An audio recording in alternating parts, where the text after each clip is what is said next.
And if the enemy can keep you from seeing, if he can keep you from seeing the blessings, he can keep you stuck in a place of brokenness.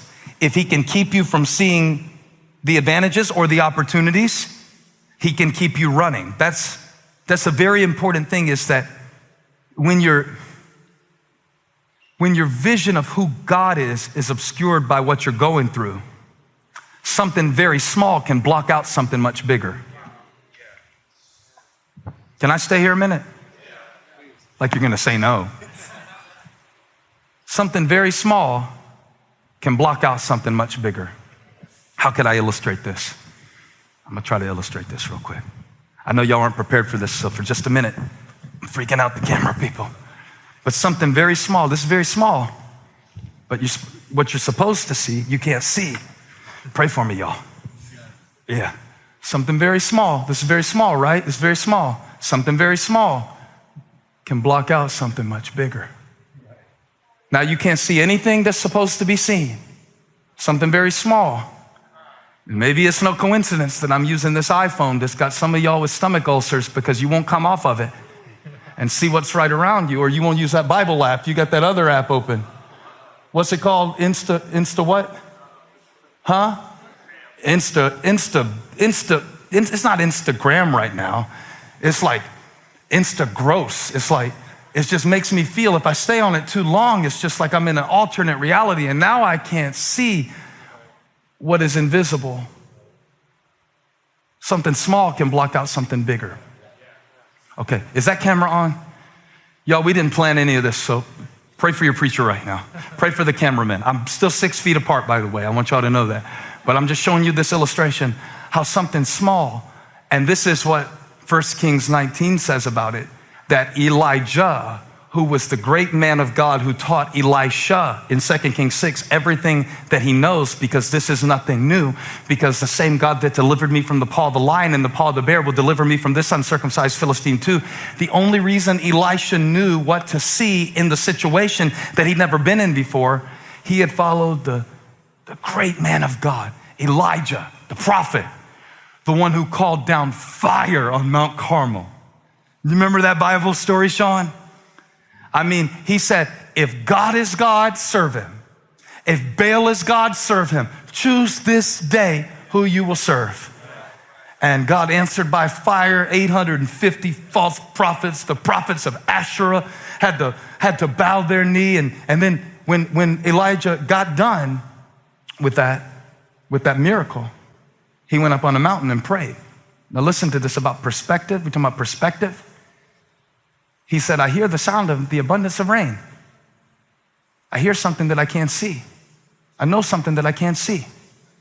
And when his servant went to check the sky, he said, I know you said you heard something, but there's nothing there. And Elijah said to his servant, well, we need to say to our soul, go back and look again. Go back and look again.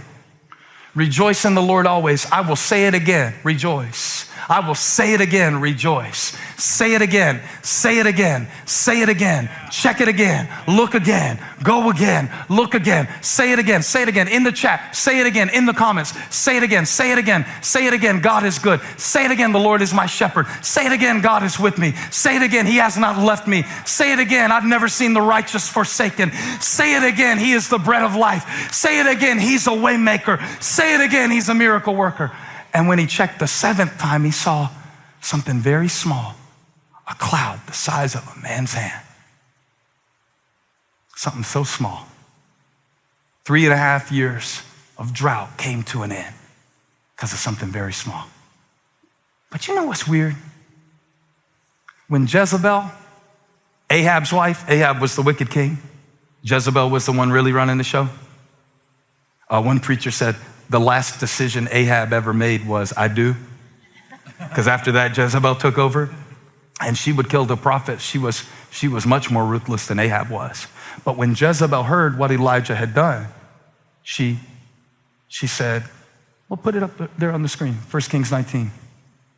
She sent a messenger to Elijah to say, may the gods deal with me, be it ever so severely, if by this time tomorrow I do not make your life like one of them. I'm gonna kill you. But she couldn't. She couldn't. There's certain things the devil can't do to you. But if he can get you to believe it, he doesn't even have to do it. If he can get you to get so blocked by something small. Are you on this camera? Go back to this camera. How could something so small? Look what Elijah, the great man of God, did in verse 3. So Elijah was afraid. He was afraid. So he fled and he ran and he ran and he ran because Jezebel couldn't kill him. So since she couldn't kill him, all she could do was convince him.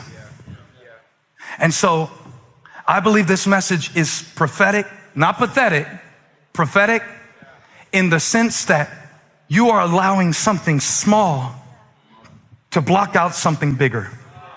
And I promise you right now, God's calling is bigger than any crisis. Trust me on that and read your Bible if you don't believe me. That's how I can go through it, because I know that God's calling is bigger. And so why would I let something small block out something big? When he hung the stars and named them, why would I refuse to lift my eyes to the hills when I know where my help comes from? So there is something bigger, there is something greater, there is something other on the other side of this. I wonder what's on the other side of this that is so big that the enemy sent a storm to disrupt your peace, to destroy your joy. God is with us in this place right now. Do you feel that?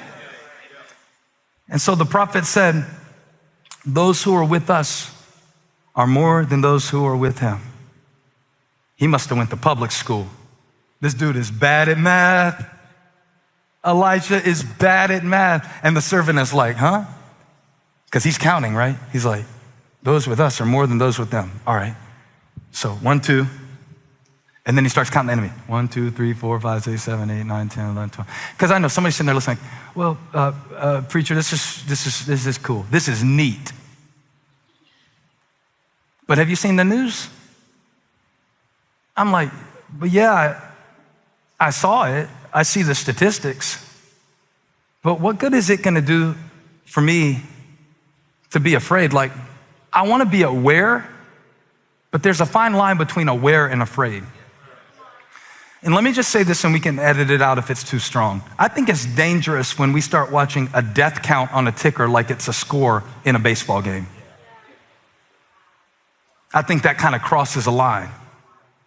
I think it puts us in a state where we have made entertainment out of misery. And then we become addicted to being afraid. And it kind of feels comfortable. It's like, oh, well, this is normal.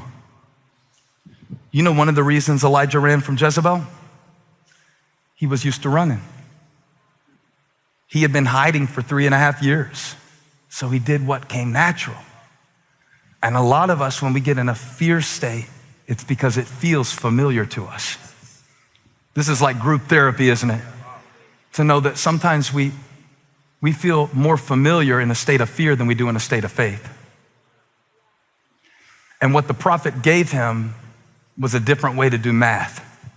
I wrote in my notes, I said, this is miracle math. Somebody put it in the comments, this is miracle math. Miracle math is like this, you ready? There's more of us than them, huh? Close your eyes and you'll see it. Because I'm not talking about what you can see. I'm talking about what's more real than what you can see. Close your eyes and you'll see it. This is miracle math. It's miracle math. It's like, Gideon, you have too many men. Too many men? I'm going to fight a battle. That's exactly what I need is soldiers. No, you got too many.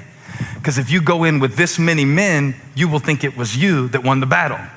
So when he gets down to 300, God says, now go in the strength that you have. Now go. It's miracle math. It's like Jesus, there's 5,000 men and women and children. What do you have? 5 loaves and 2 fish. It's not enough, right? Depends on whose calculator you're using. This is not Texas Instruments. This is the Son of God. Put it in my hands. What you got in your house? A little bit of oil, a little bit of time, a little bit of sanity, a little bit of praise, just a weak Wi-Fi connection. but I'm hooked in to the presence of God, and God is a multiplier, and God is enough, and God is with me. This is miracle math. How long has he been dead? 3 days. That's just right. This is miracle math. God said, do a recalculation. I thought I was outnumbered, but I'm not. I thought it was over, but it's not. I thought it was done, but it's not. This is miracle math. He prayed after he encouraged him, don't be afraid. Then he said, open my eyes. Open my eyes. There's the prayer. And that's really not a physical statement, right? His eyes were working just fine. That's why he was scared. He's like, my vision is 20/20, bro. I don't know what you're looking at. He's like, no. Open his eyes. Paul called it the eyes of your heart. Perspective. Now, when the servant looked again, verse 17, and this is the whole message, okay? He opened his eyes after the Lord granted Elisha's request, and he looked and saw the hills full of horses and chariots of fire all around Elisha. Now let me tell you what's really wonderful about that verse is that when Elisha prayed, help did not come. Help was already there. So when Elisha prayed, you getting this? When he prayed, open his eyes, Holly, so that he may see, the Lord only had to show him what was already there. And we can pray for provision, and that's wonderful. And we can pray for healing, and we should. And we really need to pray for everybody who's a nurse or a doctor or a clerk or a law enforcement officer or our first responders, like all of it. We need to pray for each other. But the thing we need to pray for more than anything else is perspective. We're coming into a time where what is invisible is more valuable than what is visible. When everything that can be shaken will be shaken, so that that which cannot be shaken will remain. We're coming to a time where peace is more profitable than Bitcoin. We're coming to a time where joy cannot rest on external circumstances. And when he looked, he saw the hills full of horses. They were already full. He just couldn't see it. He saw the hills full of chariots of fire. The fire was already burning. But you know what didn't happen when he prayed? And I don't know if you want to hear this or not. And LJ, we're not going to be able to put a B3 on this, but it's true and I need to say it. God did not answer Elisha's prayer by eliminating the enemy. Instead, he illuminated his presence. So faith is not a lever that I pull. God, make it stop. God is a lens. Faith is a lens that I look through to see that God has been there the whole time. He's with you right now, but I'm still scared. Abby said, I'm still scared. Then just stay with me. Just stay with me.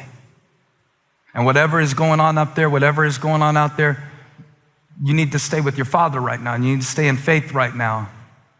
And the only way that we can really deal with fear, because if we stay in fear and then we stay in frustration and then we get stupid, because you are not very strategic when you're scared. So don't be afraid. Watch this. The only way to do that is to change the focus. To change the focus.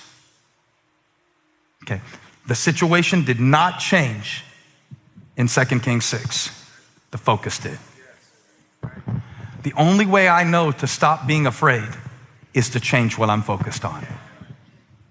And so I just need us right now to begin to ask the Lord to illuminate, not eliminate. Oh God, take the fear away.